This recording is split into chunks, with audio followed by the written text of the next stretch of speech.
This is Autoline Daily, the show dedicated to enthusiasts of the global automotive industry.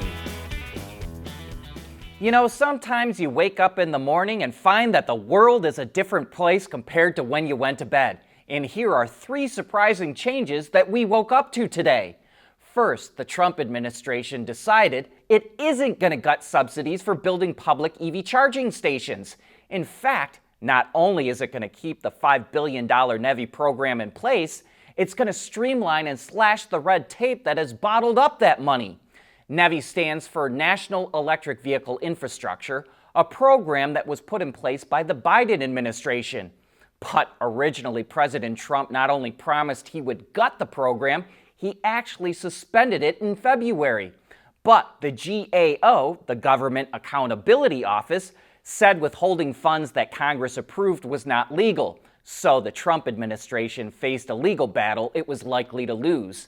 And as the old saying goes, if they give you lemons, make lemonade.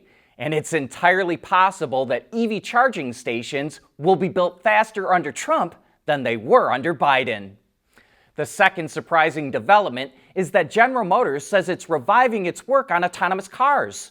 Last December, GM shut down Cruise, the Silicon Valley startup it bought in 2016 that was working on robotaxis. But now it's even trying to get back some of those Cruise employees that it let go. GM CEO Mary Barra is in favor of autonomous cars and hired Sterling Anderson from Aurora to come run all of GM's product development, including ICE vehicles. Aurora is developing autonomous technology for heavy trucks, and Anderson was clearly hired for his AV experience. But it's no longer going after robotaxis.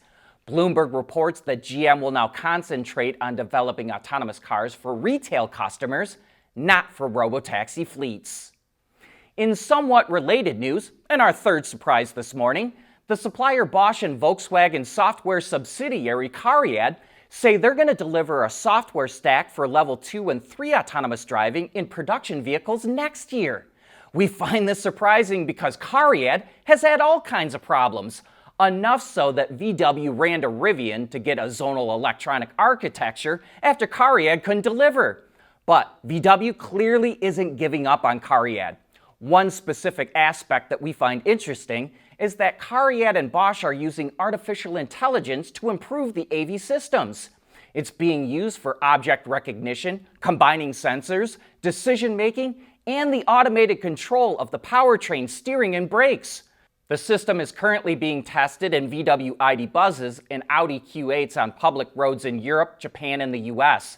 VW will then integrate the automated driving system into its architecture for software-defined vehicles, and Bosch will offer the software to other global automakers as well. At CSP, we work with OEM engineers across the country on their journeys to lighter, safer, and more eco-friendly vehicles. Learn more at thecsp.com.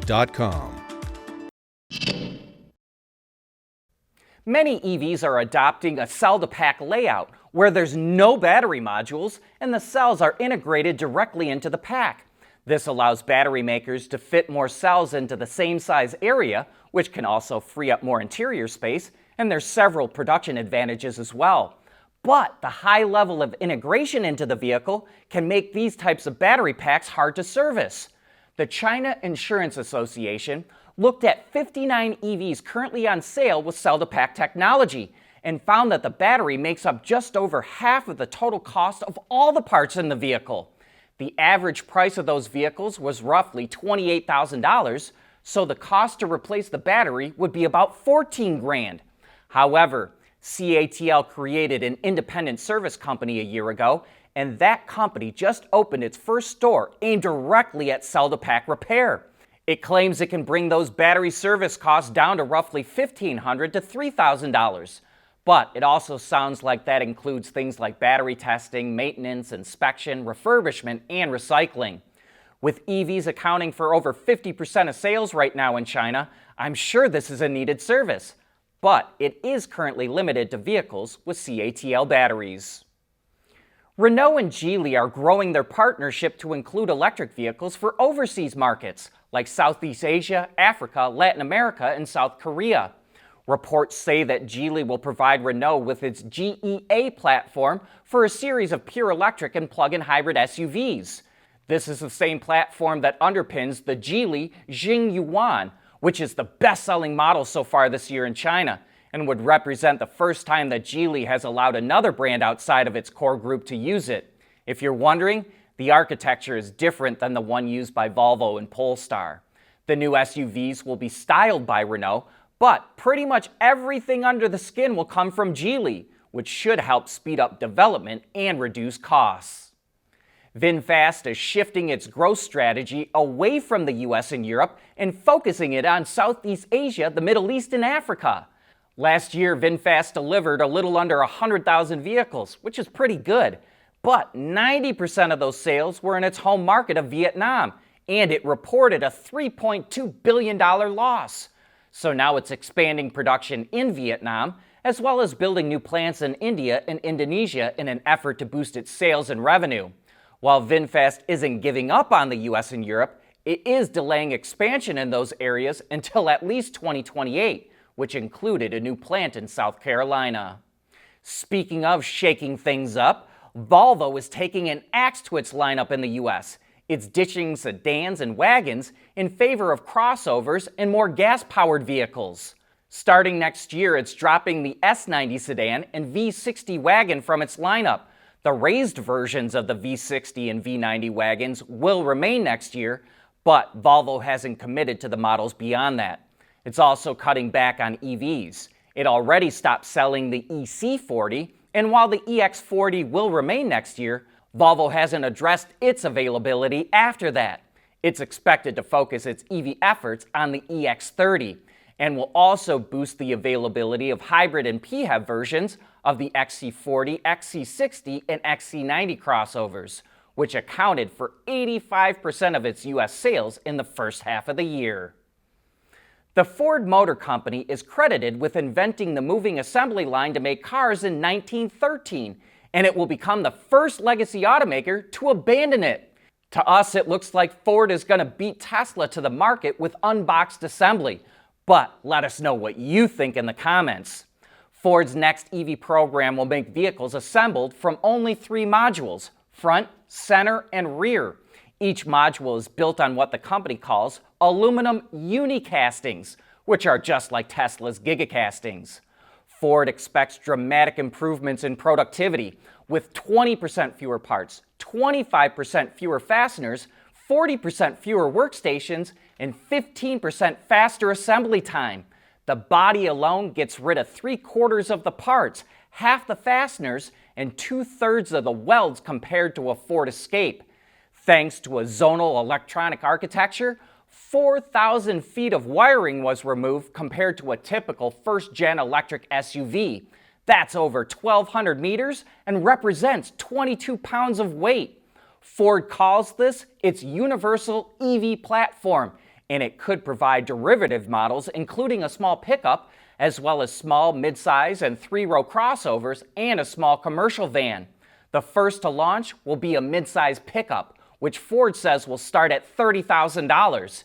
It will have the interior room of a RAV4, but with a bed-in frunk. Ford says it will offer super fast charging thanks to an LFP small battery pack, yet deliver impressive range. And it will have bidirectional charging. Ford CEO Jim Farley says it's aimed at customers who can charge at home and who drive less than 300 miles a day. It will be built at Ford's Louisville assembly plant and go into production in 2027. Though Ford didn't release much more, there is a lot more info, more than we have room to get into here. And so we'll take a deeper dive on Autoline After Hours this Thursday and put out a separate video on everything that we've learned. But that's a wrap for today's show. Thanks for making Autoline a part of your day.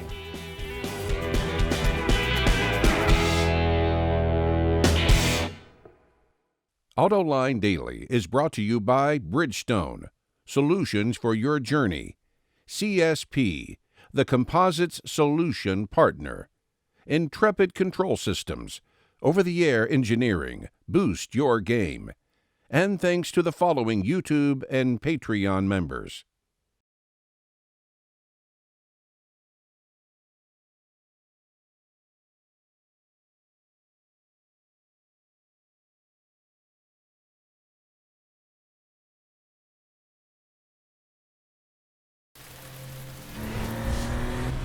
knowing that a little rain won't slow down your day. That's what really matters. Bridgestone Turanza Quiet Track tires. Confident control in wet conditions.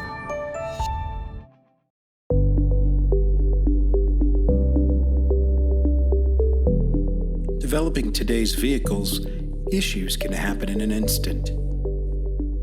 What good is knowing your problems without the data to solve them? Meet Wireless Neovi Cloud, your secure off-the-shelf solution, empowering real-time collaboration for quick resolution. With Wireless Neovi Cloud, your team can prevent issues before they can escalate. Driver communication data and remote diagnostics to analyze and resolve your problems using OTA, allowing your executives oversight throughout the process. Wireless Neovi Cloud, your vehicle update solution in production and on the road. Intrepid Control Systems, driven by your data.